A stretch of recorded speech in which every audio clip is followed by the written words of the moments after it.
Bienvenidos y bienvenidas al programa Sobre la Mesa. Hoy vamos a analizar un poco lo que significa la Unión Europea en el marco de que precisamente el 9 de mayo es el Día de Europa y por eso le pusimos al programa de hoy la experiencia de la Europa comunitaria. ¿Qué es lo que realmente significa la Unión Europea? ¿Cómo se conformó?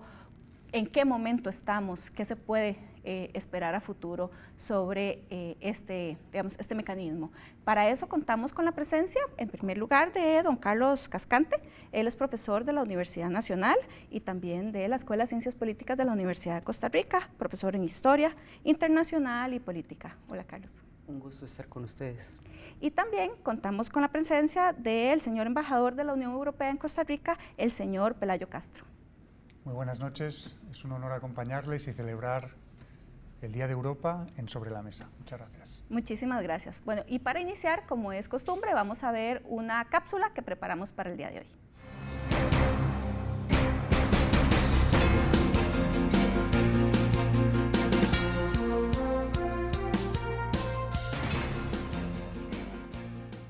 La construcción de la Unión Europea no es un proceso reciente, pero sí único, que ha logrado que los Estados miembros superaran un pasado conflictivo y desarrollaran juntos un marco común de entendimiento político, económico y social.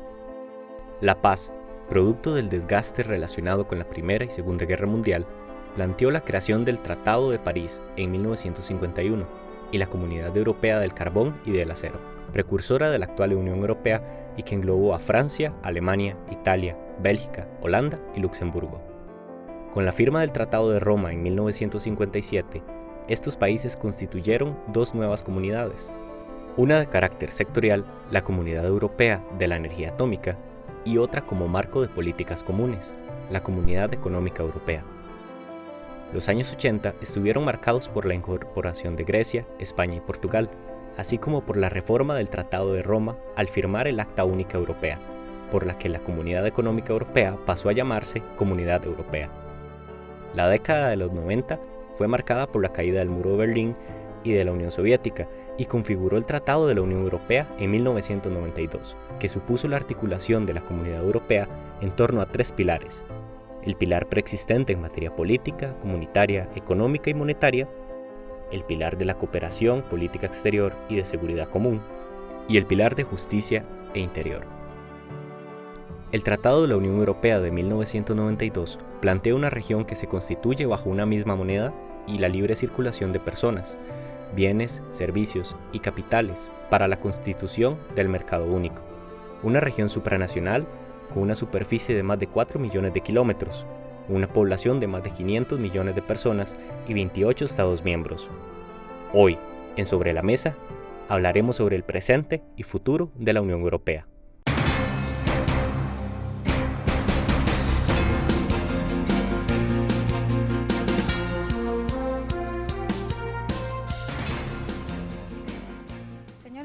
Tal vez podríamos empezar un poco explicando qué es lo que significa la Unión Europea hoy, de cara, digamos, un poco a las relaciones con América Latina y con el mundo. Pues la Unión Europea es, como adelantaba el vídeo que ustedes nos han presentado, un proyecto asombroso.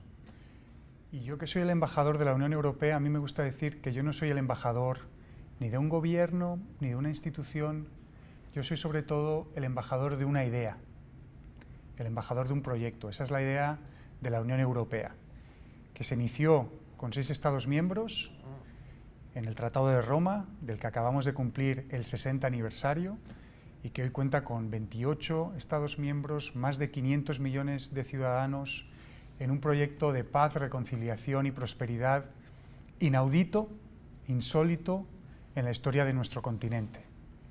La Unión Europea hoy representa sobre todo futuro. Han sido muchos durante los últimos tiempos, yo creo que excesivamente pesimistas, los que se han atrevido a poner en duda el futuro de esa unión.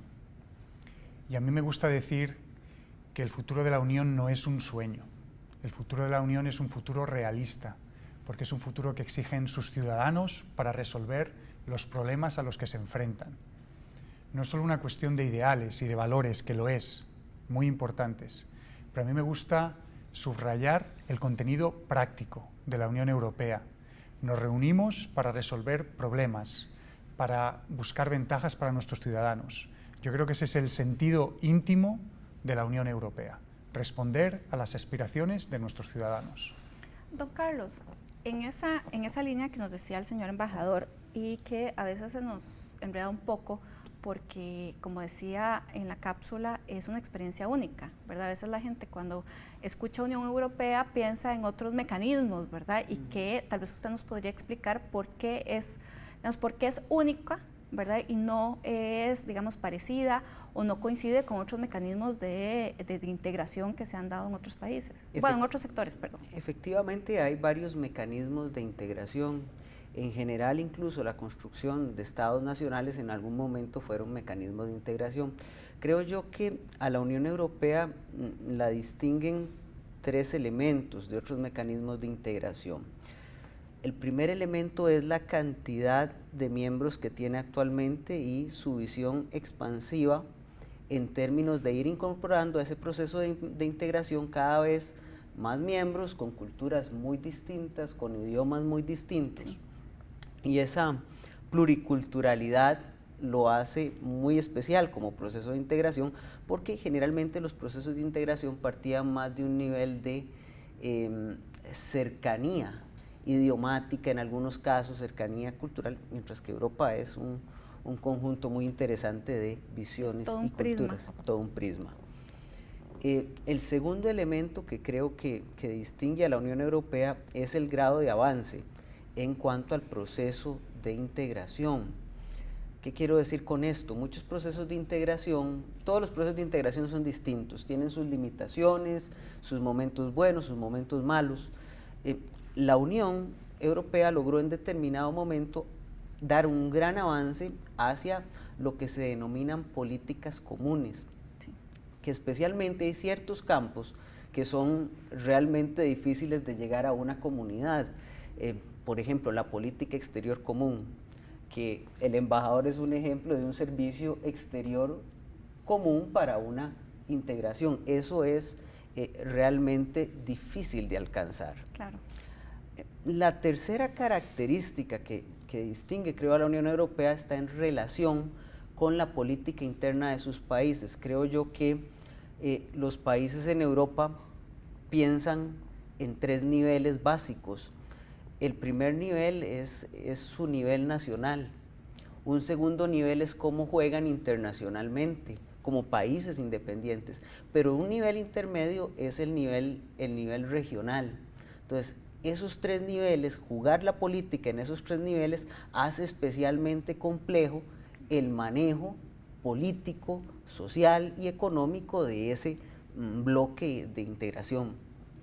Tal vez en ese sentido usted nos podría explicar cómo es que realmente esas relaciones país, el sistema como tal y la política exterior a nivel nacional se maneja en los...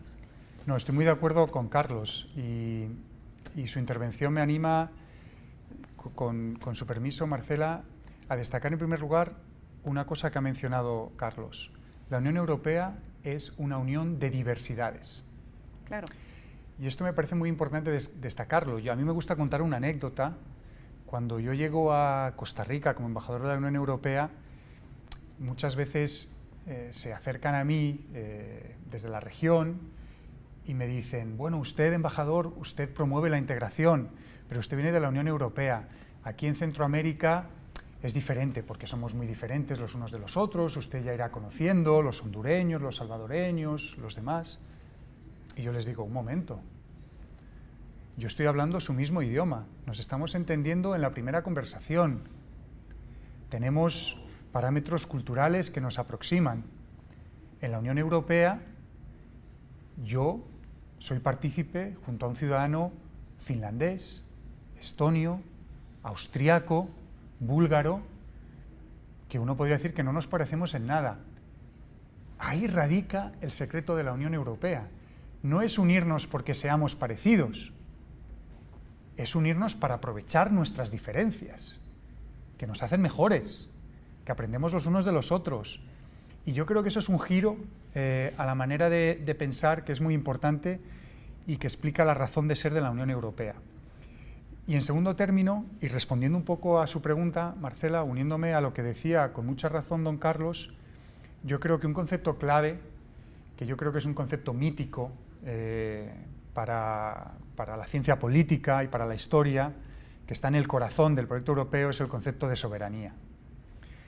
Pero lo que hace la Unión Europea es evolucionar ese concepto.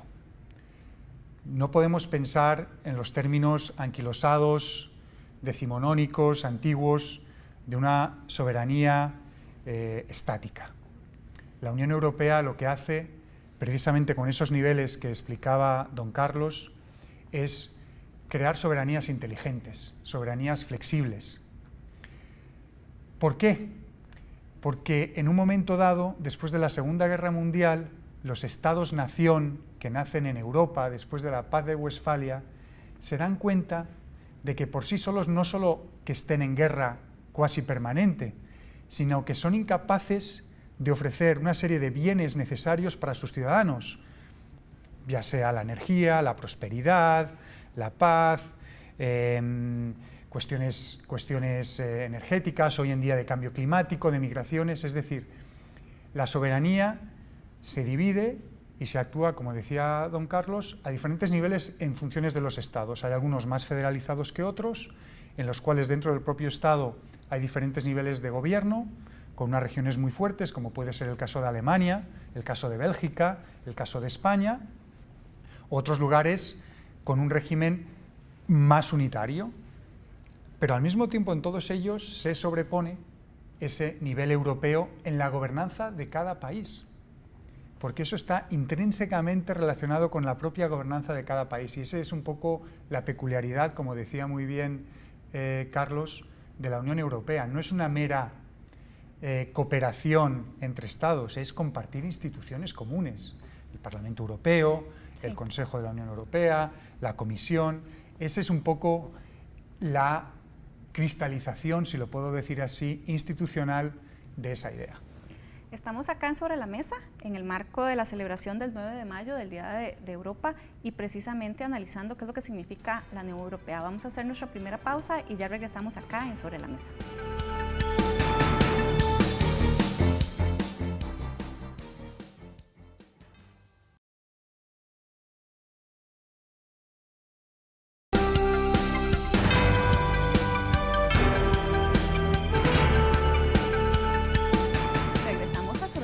Analizando el tema de la Europa comunitaria. Antes de ir a una pausa, precisamente el señor embajador hablaba de que es una soberanía distinta la que hace precisamente que se unan los países.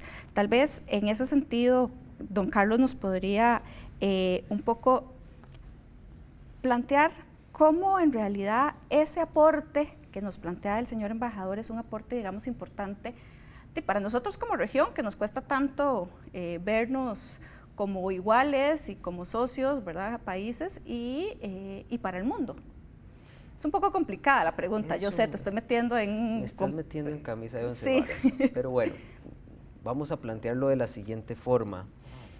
En el momento de creación de la Unión, creo que uno de los grandes mecanismos o de las grandes razones que impulsan la necesidad de integrarse es que justamente Europa queda en medio de la Guerra Fría.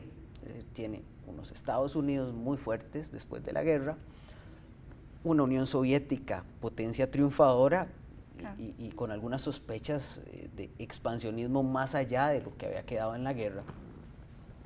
Y la Unión es, creo, un intento por jugar dentro de la Guerra Fría sin estar tan sometidos al predominio de los Estados Unidos, potencia ganadora. Desde ese punto de vista, la Unión representa un actor muy interesante dentro de la geopolítica mundial, y especialmente porque dentro de sus valores empieza a desarrollar un discurso muy interesante en torno a ciertos elementos que las grandes potencias, los Estados Unidos y la Unión Soviética, no respetaban tanto. Es decir, se desarrolla todo un mecanismo de derechos humanos que es ejemplar, se empieza a hablar muy fuertemente a partir de los partidos verdes europeos de cambio climático, al punto que creo que dentro de los países más comprometidos con el cambio climático están los europeos y por supuesto la Unión, y eso se refleja. Entonces, establece una serie de elementos que son muy interesantes a la hora de balancear de cierta medida los pesos geopolíticos que se dan en la Guerra Fría y que trascienden después de la Guerra Fría, en este caso con el surgimiento de China y el mantenimiento de los Estados Unidos. Como todo actor geopolítico tiene sus intereses, sus posiciones, claro, igual que los tienen todos. Pero digamos que es muy interesante cómo, por ejemplo, si nosotros, para el caso costarricense, hacemos un estudio de cómo votamos nosotros en Asamblea General de Naciones Unidas, vamos a estar muy cerca de los europeos fundamentalmente, sí, y más lejanos de los Estados Unidos y de China.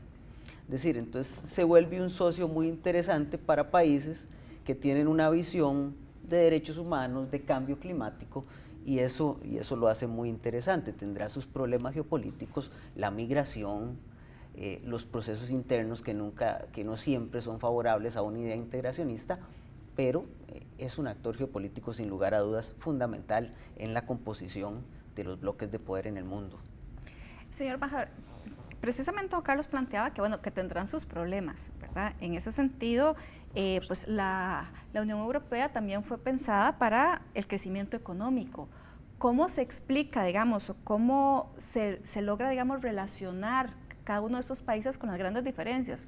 Podemos pensar en una Alemania, ¿verdad?, que tiene, digamos, un poderío económico muy fuerte, con una Grecia que ha estado, digamos, en una gran crisis, ¿verdad? Eso, ¿cómo se logra articular a lo interno como, digamos, un solo bloque? Pues yo creo que Carlos ha avanzado un poco de esa respuesta y es un argumento muy poderoso. La Unión Europea, en un mundo multipolar, en un mundo de gigantes, es una manera que tienen los estados, porque todos ellos son, en términos relativos, a escala mundial, pequeños, de consolidarse en una potencia mundial. Es desde luego una potencia económica, por ir a su pregunta. Es el primer socio comercial de la mayoría de países del mundo. Es la segunda economía mundial y la primera potencia exportadora e importadora del mundo. ¿Cuál es la manera de poner en evidencia esa fuerza? Hacerlo juntos. Imagínense lo que sería para cualquiera de los 28 Estados miembros si tuviesen que poner de acuerdo sus políticas comerciales, negociar con países terceros de manera independiente, sería todo mucho más difícil. La Unión Europea se beneficia de unir sus fuerzas hacia afuera para poder competir con otros. Lo hace siempre siendo una economía abierta. Y me parece hoy, más que nunca, importante reivindicar el comercio internacional y la apertura de la Unión Europea. ¿Cómo lo hacemos hacia adentro? Hacia adentro lo hacemos con un mercado único. Y ese mercado único, ¿en qué se asienta? Se asienta en 4 libertades, que son las 4 libertades que forman el ADN de Europa. La libertad de movimiento de personas, de servicios, de mercancías y de capitales. Eso es una revolución. Conseguir esas 4 libertades entre 28 países hoy en día es lo que crea el mercado único. Se gestiona con una política comunitaria hacia adentro y con una política comunitaria hacia afuera, que es nuestra política comercial. Es decir, nos tenemos que poner de acuerdo entre nosotros. Y como dicen, a veces se generan desencuentros, claro, diferencias de opinión, solo faltaría. Estamos hablando de una gran democracia formada por 28 democracias, es muy ruidosa.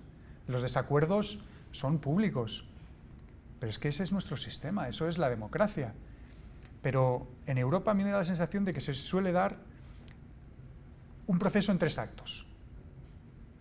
Primero hay un gran problema, una crisis, viene un proceso de desesperación, de ruido político, de desencuentro, de dimes y diretes, pero a la hora de la verdad, cuando ya hay que sentarse y ver pragmáticamente las soluciones, los estados europeos se suelen dar cuenta de que la única solución es ponerse de acuerdo entre todos. Y eso lo vemos en cuestiones como la migración, como la economía, como el terrorismo, en cuestiones muy sensibles. Sí. Bueno, en esta lógica, lo que estábamos conversando, también preparamos una cápsula que vamos a pasar entonces a verla y ya regresamos.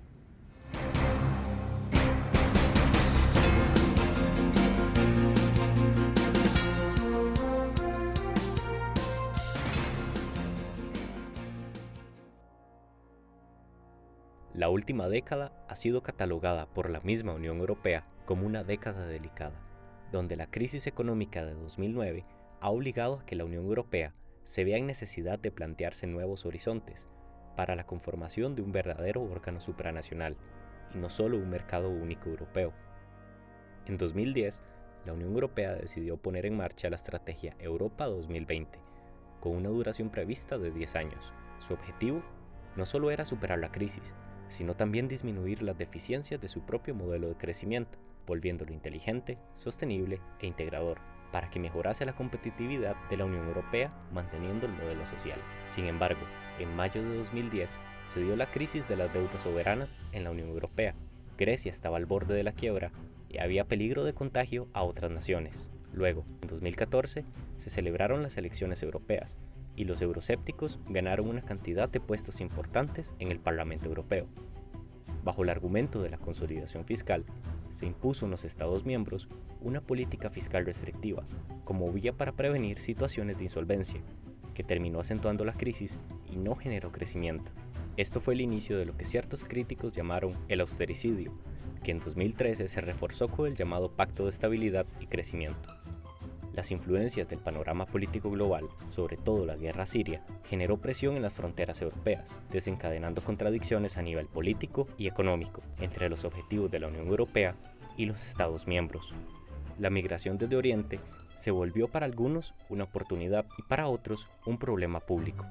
Además, los discursos euroscépticos e islamófobos de los frentes nacionalistas abrieron grietas importantes en el imaginario europeo, y aparecieron ideas relacionadas con el fascismo de los años 40. Por último, la salida de Inglaterra de la Unión Europea marcó un parteaguas para la redefinición de la región.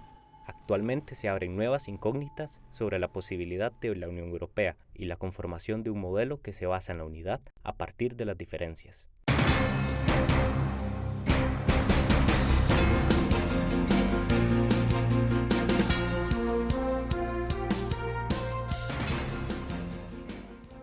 Carlos, bueno, evidentemente, además va a ser una pregunta incómoda para responderla delante del señor embajador de la Unión Europea, pero efectivamente... Seguro que no, seguro que no. Pero, ¿cómo explicar precisamente esas contradicciones y cómo ha estado creciendo a lo interno también esa crítica y la salida, digamos, de Inglaterra, ¿verdad?, con lo que fue el llamado Brexit? Vamos a ver, afortunadamente en la Unión Europea todavía se puede hablar y eso es muy importante. Sí. Por supuesto. Que esté el señor embajador, sé que lo que diga lo tomará con la mayor diplomacia que caracteriza a los embajadores. Diría lo siguiente, cuando usted tiene un proyecto, ese proyecto establece ideales. Cuando esos ideales, por la magnitud del proyecto, porque es un proyecto humano, no se cumple, evidentemente van a surgir críticas. Eso es natural. Claro. Ahora, ¿qué es lo que ocurre? Hay un elemento fundamental en todos los procesos de integración, que es la creación de identidades colectivas que vienen y soportan todo el proceso de integración económica y política. Es decir, la gente se tiene que sentir parte de ese proceso. En términos de estados nacionales es lo que llamamos nacionalidad, esa identidad nacional. Creo que la Unión Europea, a partir de los 80, cuando todavía es Comunidad Europea, en los 80, y ya una vez establecido como Unión, lanza un gran proyecto de construcción de una identidad de la Unión Europea. Los proyectos identitarios no siempre son tan efectivos, y más cuando estamos en una situación de un crisol de culturas, de idiomas, de visiones de la realidad, que se extiende desde la Europa cristiana hasta una Europa que no es tan cristiana, sino que está más cerca del Islam, y con una migración creciente de población islámica, por un lado los turcos, por otro lado la gente que huye del África. Es decir, hay una serie de elementos culturales que chocan con el proceso de integración. En el momento en que el proceso de integración no cumple todo lo que está ideado para cumplirse, van a surgir muchas críticas. ¿Cuáles son las críticas fundamentales? En primer lugar, la ineficiencia de la Unión para corregir problemas económicos de los países. Entonces, las grandes crisis económicas son atribuidas al proceso de integración. Sí. Por otra parte... ¿Pero con razón o sin razón? Es una gran pregunta. Yo no podría culpar a uno y a otro. Hay culpas en los proyectos de integración hay culpas compartidas. Bueno, tal vez vamos a hacer acá una pausa precisamente para entonces continuar con este tema, porque llevamos nada más un punto. Vamos a hacer una pausa y ya regresamos acá sobre la mesa.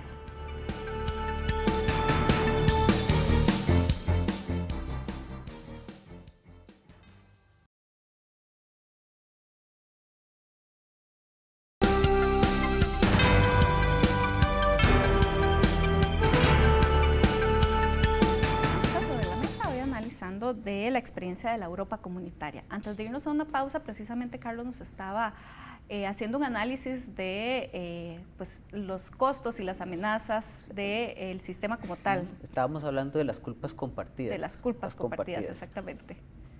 El otro elemento que creo que es capital es entender cómo el espectro político de cada país cambia muy rápidamente después de la caída del muro de Berlín.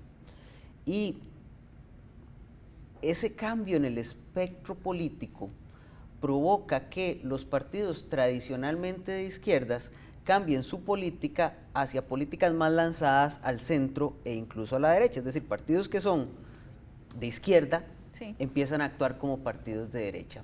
Entonces se forman uniones en las cuales la izquierda y la derecha tradicional se ven como un mismo partido.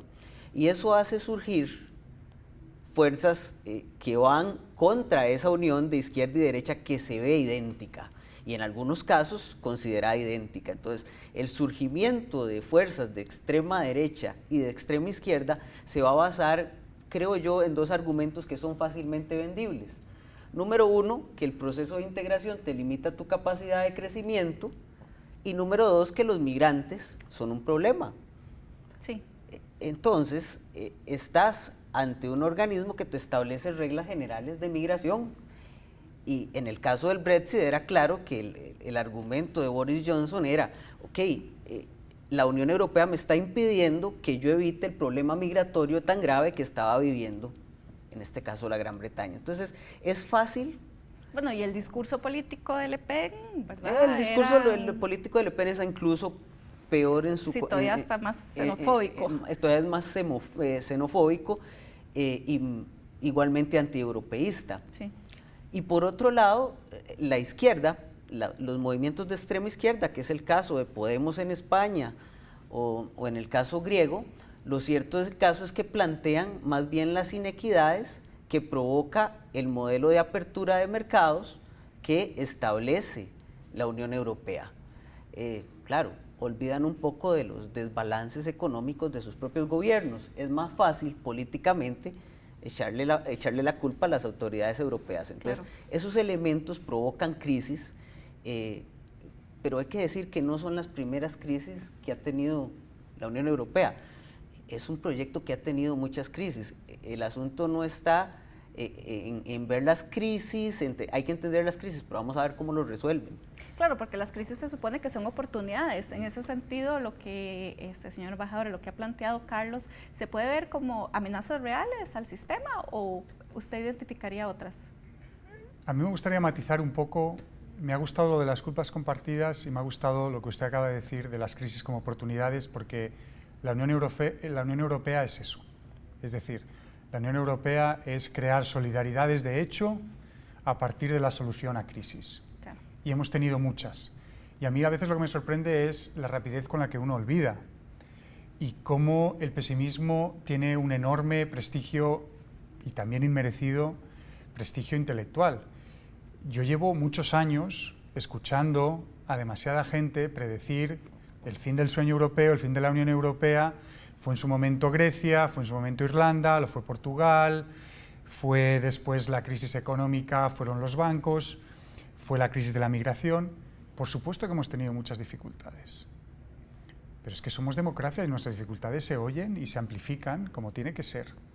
Pero después buscamos las soluciones. Yo quisiera matizar un poco lo que contaba Carlos, porque la Unión Europea es muchas veces un pretexto muy fácil. En la política doméstica de cada país, en la política nacional, cuando algo no funciona, es bastante fácil culpar a Bruselas. Claro. Y se hace muchas veces con una doble injusticia.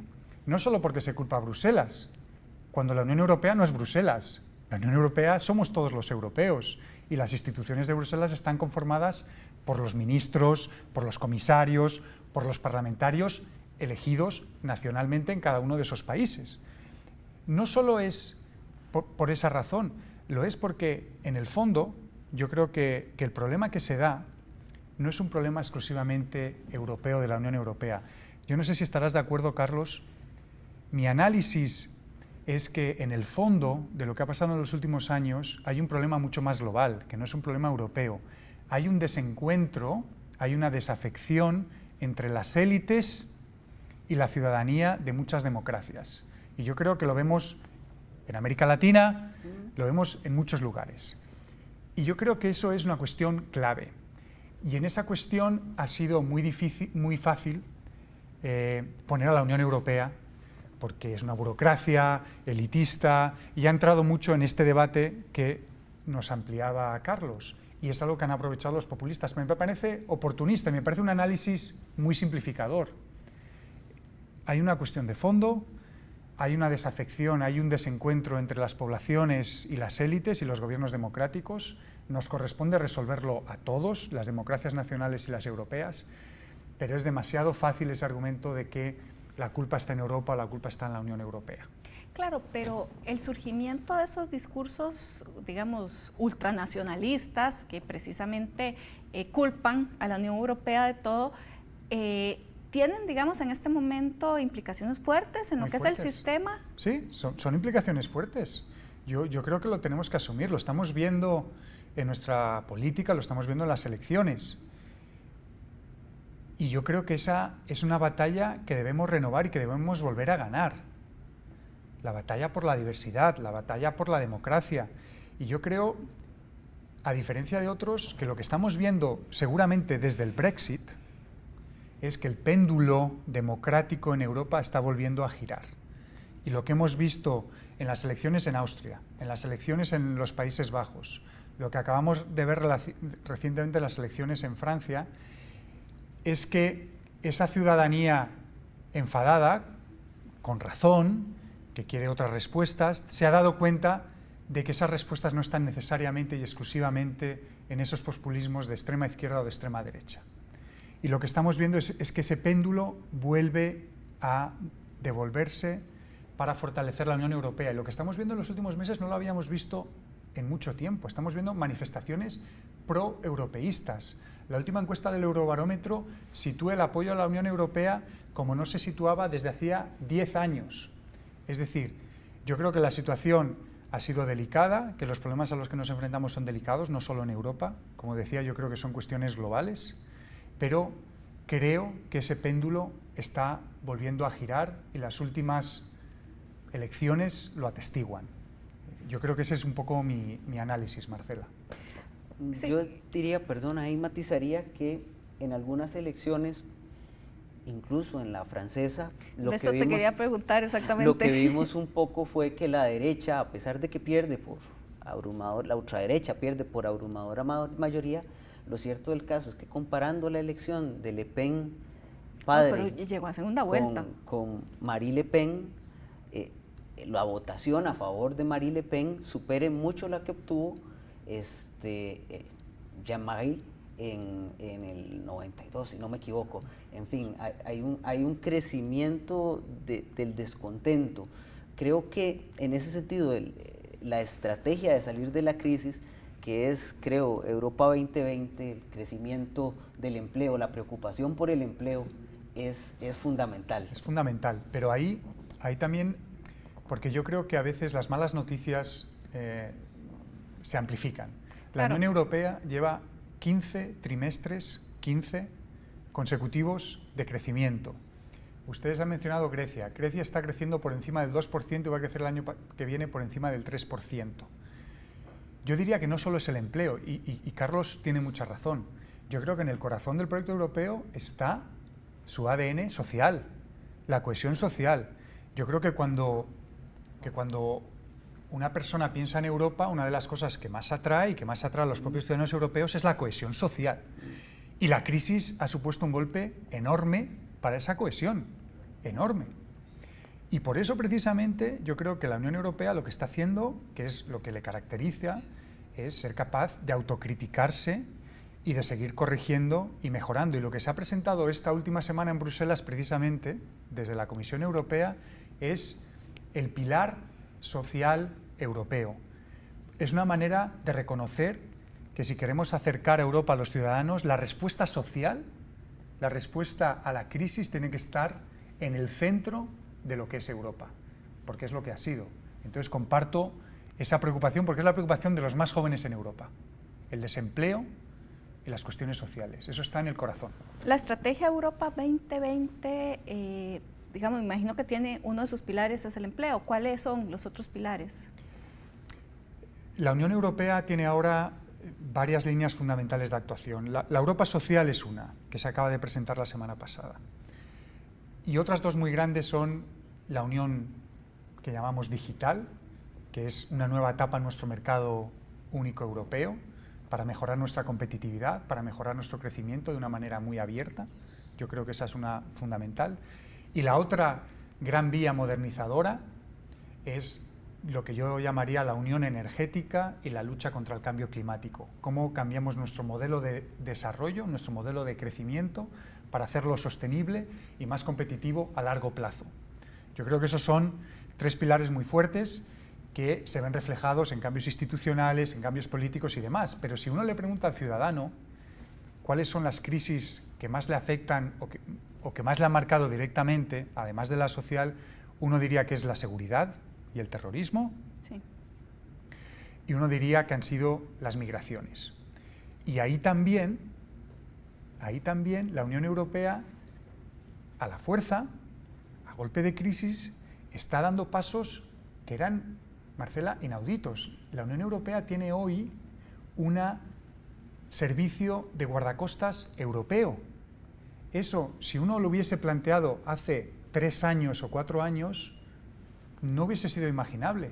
Y los estados se han puesto de acuerdo para crear un servicio de guardacostas fronterizo europeo único. Lo pongo como un ejemplo de que los problemas nos llevan a buscar soluciones colectivas. Entonces, en eso que usted nos está planteando, ¿podríamos decir que Europa puede ser o es un ejemplo para el mundo? No. No. No. A mí me gusta ser muy humilde. Europa es una experiencia de la cual otras regiones pueden aprender unas cosas, pueden aprender tal vez no de otras, pero cada región y cada lugar lo tiene que hacer a su manera. Y de hecho, si uno lo mira históricamente, la integración centroamericana antecede a la integración europea. Y la integración centroamericana está en el propio nacimiento de las naciones centroamericanas, desde su génesis. Entonces, a mí me gusta más hablar de que puede ser un punto de referencia, del cual se puede aprender, pero no me gusta hablar de la Unión Europea como modelo, porque no creo en eso de los modelos. Yo creo que políticamente cada región debe encontrar sus soluciones y habrá cosas que serán útiles, habrá cosas que serán menos útiles. Bueno, muchísimas gracias. Estamos acá en Sobre la Mesa analizando el tema de la Unión Europea. Vamos a hacer una pausa y ya regresamos.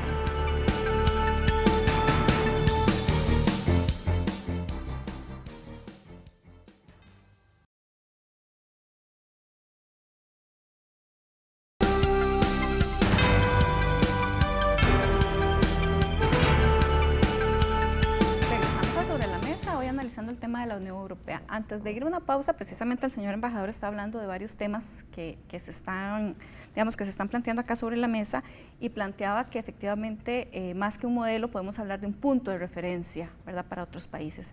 En ese sentido hay un tema que yo sé que don Carlos se quería referir y que nosotros también lo teníamos como una pregunta, y es cómo conciliar precisamente este tema del libre tránsito, el tema de la seguridad interna, el tema del principio de la ayuda humanitaria y derechos humanos, con todo el tema de las personas refugiadas, más que en el 2012 precisamente la Unión Europea recibió el Premio Nobel de la Paz, ¿verdad? Entonces ahí hay como un tema, digamos, de conciliar muchas cosas. La migración es uno, y lo discutíamos el embajador y yo en el corte, claro. Es un tema muy difícil de conciliar. El migrante, decía Zygmunt Bauman, que era como el mensajero de las cosas que estamos haciendo mal. Entonces, cuando hacemos algo mal y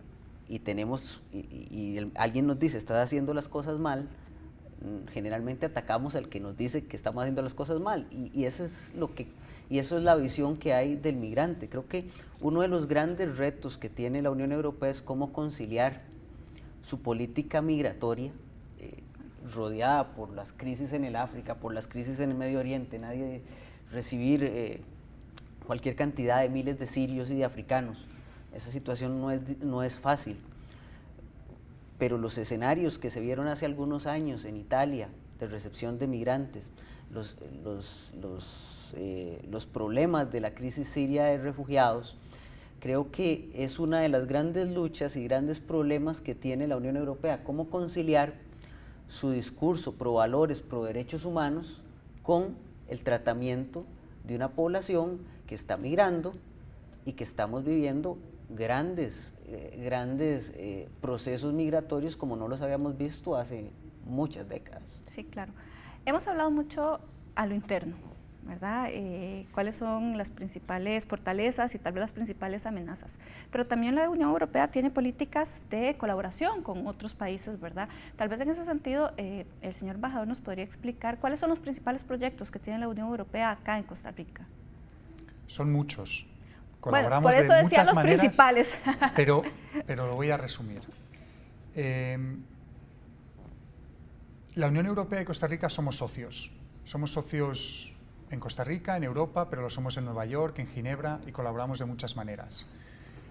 Pero la cooperación de la Unión Europea en Costa Rica, que es muy significativa,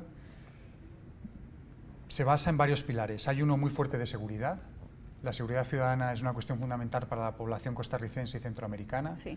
Estamos colaborando muy fuerte. Hemos tenido un proyecto que está ahora llegando a su fin, que se llama PROSEC, más de 11 millones de euros dedicados sobre todo al fortalecimiento de la formación y capacitación policial.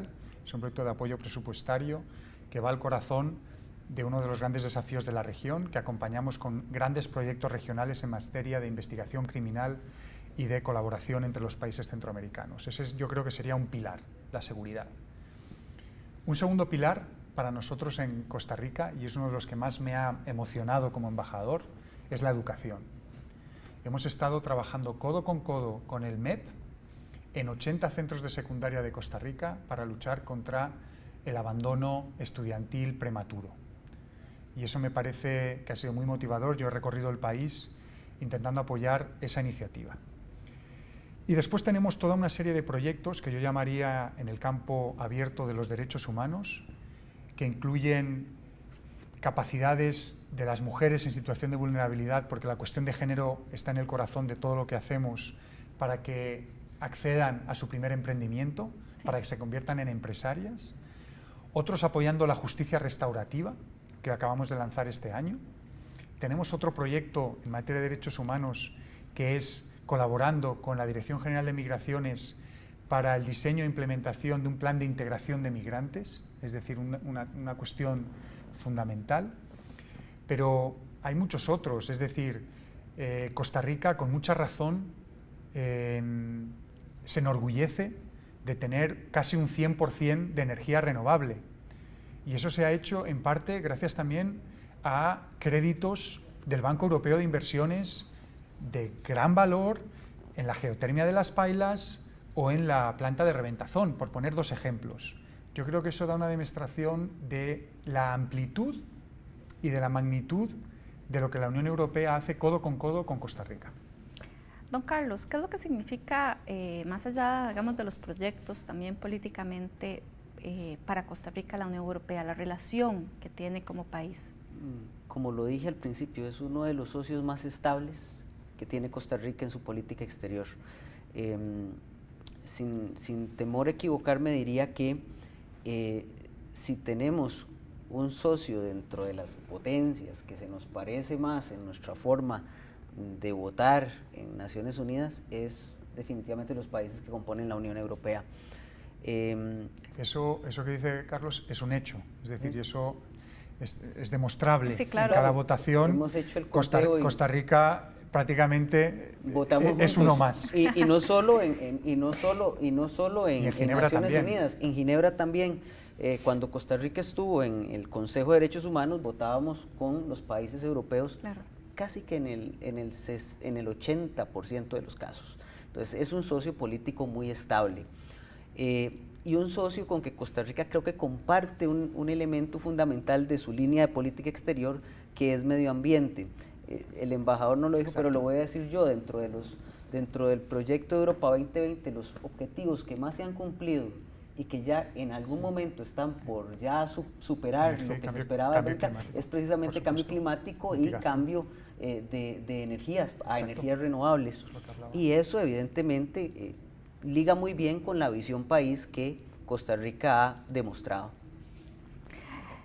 Señor embajador, y bueno, ya hablamos un poco de lo que es la relación con Costa Rica directamente y que precisamente somos un socio por excelencia. Con el resto de la región, efectivamente, la relación con el SICA y con cada uno de los países, para hablar de la región y no hablar del mundo en general, ¿es así, digamos, de cercana? ¿Se tienen diferentes proyectos?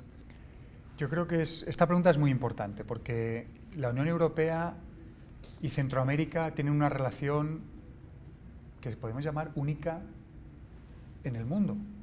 Tenemos el único acuerdo entre dos regiones.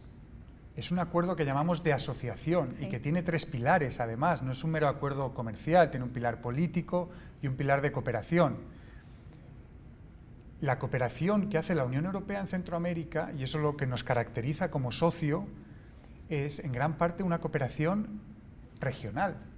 Es decir, a través de nuestra cooperación, que la hacemos de la mano de nuestros socios centroamericanos, estamos ayudando a generar dinámicas de cooperación regional dentro de Centroamérica.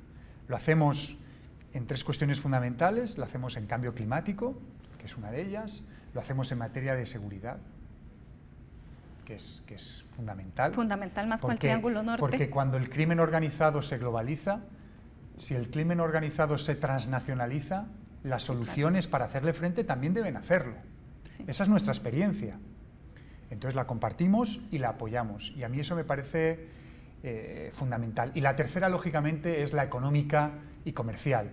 Es apoyando la integración económica, que por cierto no es algo que apoyen y que persigan únicamente los gobiernos, es algo que en todas mis reuniones está pidiendo a gritos el sector privado, la ciudadanía, las empresas, las pequeñas y medianas empresas. Y entonces ese es el tercer gran pilar de la cooperación regional, que es intentar colaborar. Y lo hacemos con nuestros proyectos también. Por ejemplo, ahora va a haber una plataforma digital única, aduanera, dentro de Centroamérica, con el apoyo de la Unión Europea, para que los trámites comerciales dentro de la región sean mucho más ágiles. Son cuestiones prácticas, al final de cuentas, son cuestiones con impacto ciudadano. Claro. Ese es el objetivo. ¿Qué podemos esperar en los próximos años de la Unión Europea? ¿Un fortalecimiento, don Carlos? Le está preguntando un observador imparcial que posiblemente tenga menos criterio, porque el embajador lo vive por dentro y no es lo mismo verlo desde claro, afuera. Yo le diría que la Unión Europea vive el reto que vive un mundo que está en transición de sus poderes y sus grandes bloques de poder. No sabemos si los Estados Unidos se está replegando o ampliarse, y eso afecta toda la composición geopolítica global. Yo le diría que la Unión Europea tiene grandes retos. Me parece que La política de defensa común es un gran reto, especialmente con un presidente estadounidense que dijo en sus primeras declaraciones que la OTAN no servía. Después dijo que servía, pero también mañana puede decir que no sirve. Nuevamente la política migratoria es clave. Y lo otro es seguir en un reto que, como decíamos, es la creación de la identidad europea, es decir, cómo un ciudadano de cualquier país de la Unión puede sentirse europeo. Y eso implica el triunfo en algunos retos, como son el pleno empleo, la política de desarrollo, para que los efectos de la integración bajen a los ciudadanos y vean la integración como algo positivo y no como algo que le están imponiendo desde afuera y que le limita sus capacidades. Claro. Voy a hacer algo muy ingrato y es que en 30 segundos usted se refiera precisamente a la misma pregunta. Sí, pues lo voy a hacer diciendo que estoy de acuerdo en gran parte de los desafíos. Difiero un poco en la cuestión de la identidad, porque yo creo que hemos superado esa manera de pensar la identidad como algo cerrado y unívoco. En Europa tenemos que pensar las identidades como cuestiones complementarias. Ser europeo no te hace ser menos francés o menos español o menos alemán, refuerza, es una unión de diversidades. Y yo creo que esa es una manera nueva de pensar, que por supuesto se opone a gran parte de la extrema derecha, xenófoba y demás, pero es una pelea que Europa va a seguir dando y va a seguir ganando. Claro. Ese es mi vaticinio. Bueno, muchísimas gracias a don Carlos y al señor embajador por estar aquí sobre la mesa. Algunas cosas importantes que me parece que deberíamos recordar, que como decía el señor embajador, es un punto de referencia para precisamente analizar algunas cosas que se podrían aplicar en diferentes países. No es un modelo, que además es una forma distinta de ver el tema de la soberanía, una soberanía inteligente, una soberanía flexible, una soberanía distinta precisamente, y que precisamente hay 3 temas importantes que se han estado trabajando y que han estado también colaborando, no solo con Costa Rica, sino con Centroamérica, que es el tema de seguridad, el tema ambiental, específicamente, muy fuertemente en el tema de cambio climático, y evidentemente el tema económico, que es un tema, digamos, importante.